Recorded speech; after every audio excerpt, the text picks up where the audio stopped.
ఈ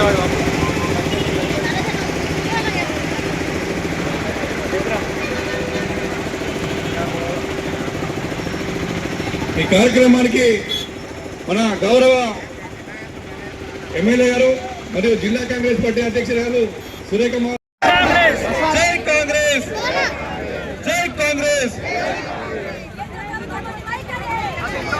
బీజేపీ హటాలి, మోడీ మోడీ.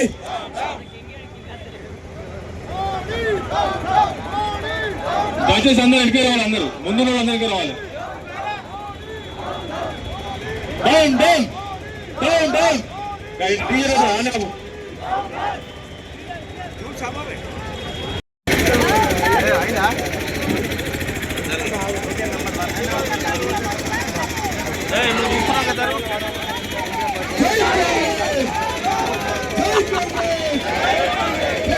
చేసిన అన్యాయానికి మీరు వెంటనే రాజీనామా చేయాలని చెప్పి మేము కాంగ్రెస్ పార్టీ డిమాండ్ చేస్తున్నాం. ఇంకొక విషయం ఏంటంటే రైతులకు కానీ కార్మికులకు కానీ ఈ రోజు బీద వర్గాలకు కానీ ఎలాంటి లాభం దీనిస్తూ ఈ రోజు మా పెద్దలు జిల్లా కాంగ్రెస్ పార్టీ అధ్యక్షులు సురేఖమ్మ గారి నాయకత్వంలో మన మంత్రి శాసనసభ్యులు ప్రేమ్ సార్ గారి నాయకత్వంలో పెద్ద ఎత్తున ఈ రోజు నిరసన కార్యక్రమం చెప్పడం జరుగుతుంది.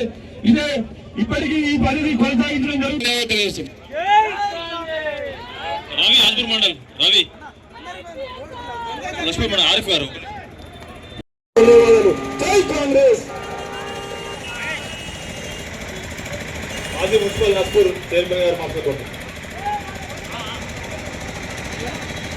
అందరికీ నమస్కారం.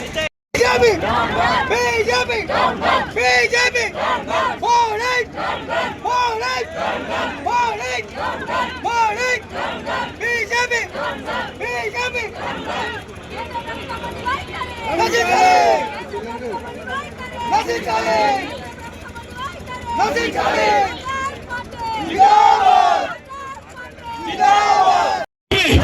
BJP BJP BJP. జై కాంగ్రెస్, జై కాంగ్రెస్, జై కాంగ్రెస్, జై కాంగ్రెస్, జై కాంగ్రెస్. మేడం మేడం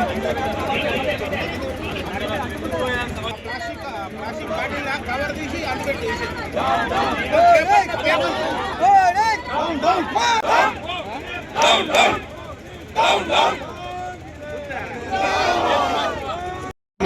కేంద్ర బడ్జెట్ లో తెలంగాణ సైడ్ పెట్టమని శంకరన్న ఒక్క కేటాయింపు కూడా తెలంగాణకు చేయలేదు. ఎక్కడైతే కాంగ్రెస్ పాలిత ప్రాంతాలు ఉన్నాయో, ఎక్కడైతే కాంగ్రెస్ పాలిత రాష్ట్రాలు ఉన్నాయో ఆ రాష్ట్రాలకి కేంద్రం మొండి చేయి చూపెట్టింది.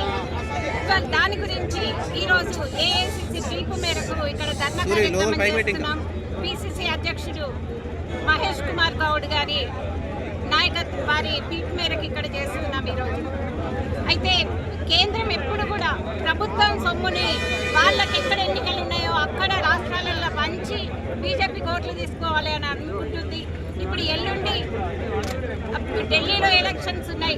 దానికోసం 12 లక్షల వరకు మేము ఇన్కమ్ ట్యాక్స్లో రాయితీ కల్పిస్తామని చెప్తున్నారు. అలాగే బీహార్లో ఈ సంవత్సరం చివరిలో అక్టోబర్ నవంబర్లో ఎలక్షన్స్ జరిగేది ఉంది. మొత్తం ఈసారి ఫండ్స్ అన్ని కూడా బీహార్కి కేటాయించడం జరిగింది. అంటే వాళ్ళకు కొన్ని తాయిలాలు ఇచ్చి అక్కడ బీజేపీకి అనుకూలంగా ఓట్లు వేయించుకోవాలి అని చూస్తున్నారు. అదే ఆంధ్రప్రదేశ్ వాళ్ళకి ఏవైతే వాళ్ళ మిత్ర పక్షాలు ఉన్నాయో ఆంధ్రప్రదేశ్ కూడా కొంతవరకు ఇవ్వడం జరిగింది. తెలంగాణలో 1,63 కోట్లకి మాకు నిధులు ఇవ్వాలి అని చెప్పేసి గౌరవ ముఖ్యమంత్రి రేవంత్ రెడ్డి గారు వెళ్ళి ప్రధానమంత్రికి వినతి పత్రం ఇస్తే కనీసం ₹1 కూడా ఇవ్వకుండా తెలంగాణకు మొండి చేయి చూపెట్టడం జరిగింది. అయితే తెలంగాణ మన కేంద్రంలో వచ్చే ఆదాయ వాటాలో తెలంగాణ అది 5% ఉంది. మరి మనకు కనీసం మనకు కట్టే పన్నులన్నా మనకు ఈరోజు అభివృద్ధి కోసం మన అభివృద్ధి కోసం ఇవ్వలేదు. దానికోసం అసలు ఈ కేంద్రంలో ఉన్న ఈ వివక్ష అనేది నశించాలి అని చెప్పేసి మేము డిమాండ్ చేస్తున్నాం. ఎప్పుడైనా కూడా ఇది సమాఖ్య స్ఫూర్తికి ఇది విరుద్ధం.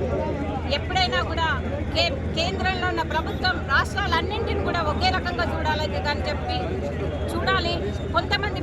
వివక్ష చూపెట్టడం అనేది కరెక్ట్ కాదు. ముఖ్యంగా ఎక్కడ ఎన్నికలు ఉంటే అక్కడనే నిధులు ఇవ్వడం, వాళ్ళకే తాయిలాలు ప్రకటించడం, మిగతా రాష్ట్రాలని ముఖ్యంగా కాంగ్రెస్ పాలిత ప్రాంతాలని చిన్న చూపు చూడడం అనేది జరుగుతుంది. ఈ ధోరణిని కేంద్ర ప్రభుత్వం విడనాడాలి అని చెప్పేసి ఈరోజు మేము దేశవ్యాప్తంగా కాంగ్రెస్ పార్టీ కార్యకర్తల నిరసన అనేది తెలుపుతున్నాం. జై కాంగ్రెస్.